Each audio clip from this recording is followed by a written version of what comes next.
మీ ఎలాంటి వ్యాపార ప్రకటనలకైనా వెంటనే మా ఛానల్ సంప్రదించండి. ప్రస్తుతం మనతో పాటు ప్రముఖ ఆధ్యాత్మికవేత్త జ్యోతిష పండితులు రవిశంకర్ శర్మ గారు మనతో ఉన్నారు. గురుగారితో మాట్లాడేద్దాం. నమస్కారం గురుగారు. నమస్తే అండి. గురుగారు, ఇరాన్కి అమెరికాకి మధ్య యుద్ధం వస్తుందని చెప్పి గతంలో చాలా మాధ్యమాల్లో మీరు చెప్పి ఉన్నారు. అలాగే మనకి ఎల్పిజి గ్యాస్ షార్టేజ్ కూడా వస్తుందని చెప్పారు. ప్రజెంట్ అలాంటి పరిస్థితులు మనం చూస్తున్నాం. మరి ఇంకా యుద్ధం ఎంతవరకు వెళ్ళబోతుంది? ఈ గ్యాస్ లాగా మనం ఇంక ఏ వస్తువుల డిమాండ్ అనేది పెరగబోతుంది? జనాలు క్యూ లైన్లో ఏ వస్తువుల కోసం నిల్చోబోతున్నారు? మరి ట్రంప్ భవిష్యత్తు ఏంటి? చాలా ఇబ్బంది పెడుతున్నారు అందరినీ. ప్రతి ఒక్కరు సఫర్ అవుతున్నారు ట్రంప్ వల్ల. ఆర్థికంగా కావచ్చు, దేశ ఆర్థిక పరిస్థితులు ఈ పరాభవన సంవత్సరం ఏ విధంగా ఉండబోతుందంటారు? తప్పకుండా నేను ఇదే విషయాన్ని ఈ యొక్క లాస్ట్ ఇయర్ మన విశ్వావసునామ సంవత్సరంలో కూడా చెప్పాను. ఎలా ఉండబోతుంది అనే విషయం గురించి చెప్పాను. ఎందుకంటే ఈ సంవత్సరం నుంచి, గత సంవత్సరం నుంచే గురువు అతిచార స్థితిలో ఉన్నాడు. గురువు అతిచార స్థితి చెప్పే ముందు నేను కొన్ని ఎగ్జాంపుల్స్ చెప్తాను. ఇది క్లియరా, నిజమా కాదా అనేది మీకు అర్థమవుతుంది. 2019 మనం గమనించినట్లయితే మనకు కోవిడ్ వచ్చింది. కోవిడ్ వచ్చినటువంటి సమయంలో మన గ్రహస్థితి చూసినట్లయితే గురువు అతిచార స్థితిలో లేడు. యాక్చువల్గా వచ్చినప్పుడు మందగమనంలో ఉన్నాడు. అంటే 0.04 డిగ్రీస్ ఒక రోజుకి గురువు కదిలేటువంటి డిగ్రీస్ అన్నమాట. అది దానికన్నా తక్కువగా స్లోగా మూవ్ అవుతున్నాడు. అప్పుడు కాలసర్ప దోషం ఏర్పడింది. ఎగ్జాక్ట్గా మీరు గమనించినట్లయితే కాలసర్ప దోషంలో ఏర్పడినటువంటి సమయంలో మనకు కోవిడ్ వచ్చింది. అప్పుడు కూడా వచ్చేటప్పటికి గ్రహాలన్నీ కూడా ఒక స్థితిలో ఉన్నాయి. ఏంటి? ఈ కాలసర్ప దోషంలో అంటే కొంచెం సబ్జెక్ట్ నాలెడ్జ్ ఉన్న వాళ్ళు తెలుస్తుంది అన్నమాట. అది అంటే రాహుకేతువుల మధ్యలో అన్ని గ్రహాలు ఒకవైపుకే ఉన్నాయన్నమాట. ఓకే, మీరు కరెక్ట్గా చూసినట్లయితే 2021లో కూడా సెకండ్ లాక్డౌన్ వచ్చినటువంటి పీరియడ్ 2021లో కూడా మళ్ళీ కాలసర్ప దోషం ఏర్పడింది. గ్రహాలన్నీ ఒకవైపు ఉన్నాయి. మరియు అదేవిధంగా నేను గమనించినటువంటి సినారియోస్ మన 2019, 2021, 2026 2026లో వచ్చినప్పటికి ఏం జరిగిందంటే 2025 నుంచి కూడా గురువు అతిచారంలోకి వెళ్ళాడు. అంటే 0.04 డిగ్రీస్ కన్నా కూడా 0.02, 0.03 ఫాస్ట్ మూమెంట్లోకి వెళ్తున్నాడు. అంటే లాస్ట్ ఇయర్ మనం చూసినట్లయితే గురువు ఒక రాశిలో ఉండట్లేదు, 2 రాశుల్లో ఉంటున్నాడు. లాస్ట్ ఇయర్ నుంచే స్టార్ట్ అయిందన్నమాట. అంటే ఏంటి? మిథునం నుంచి కర్కాటకం వచ్చాడు, కర్కాటకం నుంచి మళ్ళీ మిథునంలోకి వెళ్ళాడు. ఈ సంవత్సరం ఏమవుతున్నది? మళ్ళీ ఇప్పుడు కర్కాటకంలోకి గురువు జూన్ 2వ తారీఖు రాబోతున్నాడు. జూన్ 2వ తారీఖు వచ్చిన గురువు కర్కాటకంలోనే ఉండట్లేదు.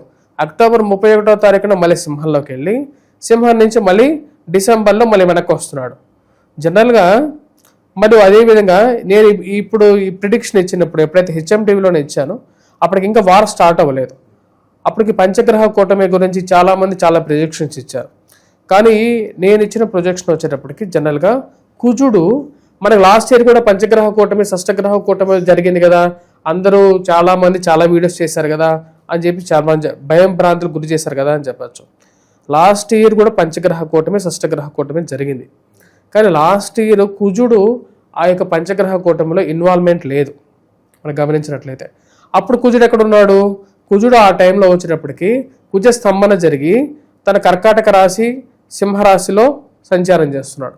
కానీ ఈ సంవత్సరం అంటే ఈ పంచగ్రహ కూటమి జరిగినప్పుడు కుజుడు కూడా ఇన్వాల్వ్మెంట్ అయ్యాడు ఈ పంచగ్రహ కూటమిలో.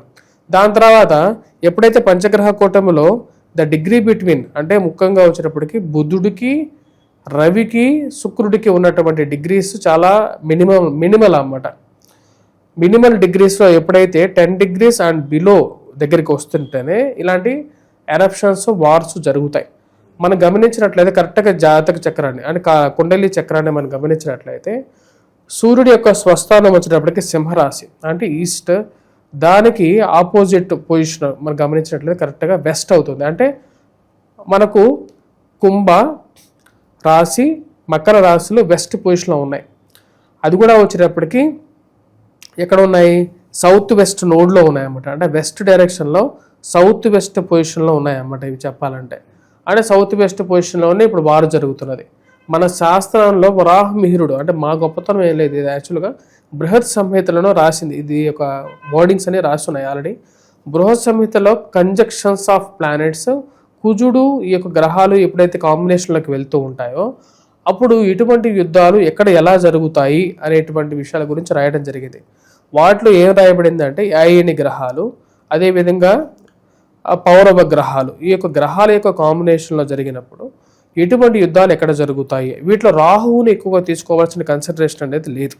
రాహువు అనేది ఛాయాగ్రహమే మనకు, అంటే రాహువుని అసలు కేతువుల్ని గ్రహాలుగా మన పూర్వీకులు కూడా ఎప్పుడూ వాటిని బిలీవ్ చేయలేదు. అవి ఓన్లీ మనకు షేడ్స్ అన్నమాట, షేడ్స్ లాగానే చెప్పడం జరిగింది. మిగతా గ్రహాలు కాంబినేషన్లోకి వస్తేనే జరుగుతాయి. దానిలో కూడా బుధుడు కుజుడు కాంబినేషన్లో వచ్చినప్పుడే మనకు పెట్రోలు డీజిల్ రేట్స్ కానీ వాటర్ గ్యాస్ కానీ ఇటువంటి రేట్లు అనేవి పెరగటం జరుగుతుంటుంది అన్నమాట. వీటితో పాటు రేపు ఏప్రిల్ 3వ తారీఖున కూడా వచ్చినప్పటికి ఏం జరుగుతున్నదంటే శనితో పాటు కుజుడు కలగబోతున్నాడు ఏప్రిల్ 3వ తారీఖున. ఇది లైవ్లో జరగబోతుంది అన్నమాట. ఏప్రిల్ 3వ తారీఖున శని కుజుడు కలిస్తే ఇంకా ఇంపాక్ట్ అనేది ఎక్కువగా ఉంటుంది. ఇది కూడా ఇరాను దగ్గర జరుగుతుంది. సరే, ఇప్పుడు యుఎస్ ఇరాన్ వార్లో ఏం జరుగుతుంది ఫైనల్గా అంటే, యుఎస్ ఇరాన్ వార్లో అసలు ఎండ్ అనేది ఉందా లేదా అనేది, ఈ సంవత్సరం ఎలా ఉంటుంది అనేది, ఈ సంవత్సరం ఇంకా రాబోయే రోజుల్లో ఇంకా కొంచెం బెటర్ వరస్ట్ కండిషన్స్ ఏర్పడతాయి. దానికి గల కారణం ఏమిటి అంటే, ఈ సంవత్సరం కూడా కుజస్తంభన అనేది ఉంది. అంటే 7 సంవత్సరాలు, కుజ మహర్దశ ఎన్ని సంవత్సరాలు, 7 సంవత్సరాలు. మనకి ఇప్పుడు నడుస్తున్నటువంటి ఈ గురువు అతిచార స్థితి ఎన్ని సంవత్సరాలు అంటే 7 సంవత్సరాలు. అంటే ఇంచుమించుగా 7 సంవత్సరాలు కుజస్తంభన అనేది ఉంటుంది. కుజస్తంభన జరిగి ఎక్కడ జరుగుతుంది, కుజ నీచత్వం అనేది కర్కాటకంలో నీచత్వం పొంది సింహరాశిలో కుజస్తంభన జరిగి మళ్ళీ వెనక్కి వచ్చి ముందుకెళ్తాడు. అది కూడా రేపు సెప్టెంబర్ అక్టోబర్లో జరుగుతుంది. మీకు 2023 గుర్తున్నట్లయితే ఆంధ్రాలో విజయవాడ వరదలు మనం గమనించంటే 2024 సెప్టెంబర్లో జరిగాయి. ఈ సంవత్సరంలో కూడా 2026 సెప్టెంబర్లో కుజుడు ఆ యొక్క కండిషన్లోనే కుజస్తంభన జరుగుతున్నది. అంటే సెప్టెంబర్ అక్టోబర్ నవంబర్ అనేది మళ్ళీ ఒక క్రూషియల్ పాయింట్ అన్నమాట. ఎవరికి క్రూషియల్ పాయింట్ అంటే ఎస్పెషల్లీ విజయవాడ అండ్ తమిళనాడు, కేరళ, ఈ 3 ప్లేసెస్లో వరదలు రావడానికి కారకంగా ఉంటుంది.